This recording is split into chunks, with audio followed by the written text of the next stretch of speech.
ભારતીય સેનાના ઓપરેશન સિંદૂર દરમિયાન રાષ્ટ્ર વિરોધી પોસ્ટ કરનાર ગુજરાત રાજ્યના અલગ અલગ જિલ્લાના 14 લોકો સામે ગુનો દાખલ કરી તેમની સામે કાયદેસરની કાર્યવાહી હાથ ધરવામાં આવેલ છે। ભારત પાકિસ્તાન વચ્ચે તણાવપૂર્ણ માહોલ વચ્ચે ભારતીય સેના દ્વારા શરૂ કરેલ ઓપરેશન સિંદૂર દરમિયાન સોશિયલ મીડિયા ઉપર રાષ્ટ્ર વિરોધી નકારાત્મક અને સૈન્યનું મનોબળ તોડનારી પોસ્ટ કરનાર તત્વો સામે રાજ્યના ગૃહમંત્રી હર્ષ સંઘવીએ કડક કાર્યવાહી કરવા આપેલી સૂચના મુજબ રાજ્ય પોલીસ વડા વિકાસ સહાયના આદેશથી સૈન્ય સુરક્ષા જોખમમાં મૂકનાર લોકોની પોસ્ટોનું સ્ટેટ ઇન્ટેલિજન્સ બ્યુરો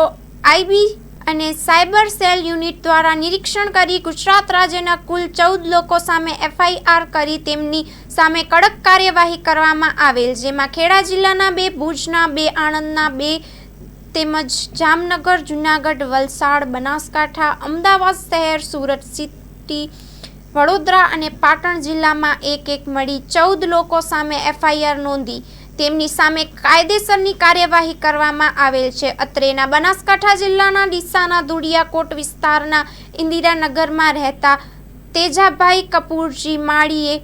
યુદ્ધના માહોલ વચ્ચે પોતાના ફેસબુક એકાઉન્ટ તેજાભાઈ માળી નામના એકાઉન્ટ પોસ્ટ કરી પહેલા પુલવામા અને હવે પહેલગામમાં ષડયંત્રપૂર્વક નિર્દોષ લોકોની હત્યા કરાવીને પછી શહીદોના નામ પર વોટ માંગવાવાળા સત્તા લાલચુ રાક્ષસોને હવે આખો દેશ ઓળખી ગયો છે તેવી પોસ્ટ કરેલ, જેના કારણે દેશના નાગરિકોમાં ખોટી અફવાઓ ફેલાવી નાગરિકોને ગેરમાર્ગે દોરી જવાની સાર્વભૌમત્વ,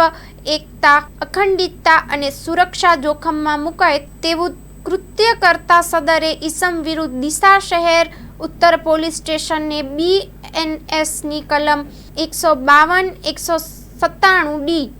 353B, 353B મુજબ ગુનો દાખલ કરી કાયદેસરની કાર્યવાહી હાથ ધરેલ। રિપોર્ટ માં ન્યૂઝ સુરેશ રાવળ, બનાસકાંઠા।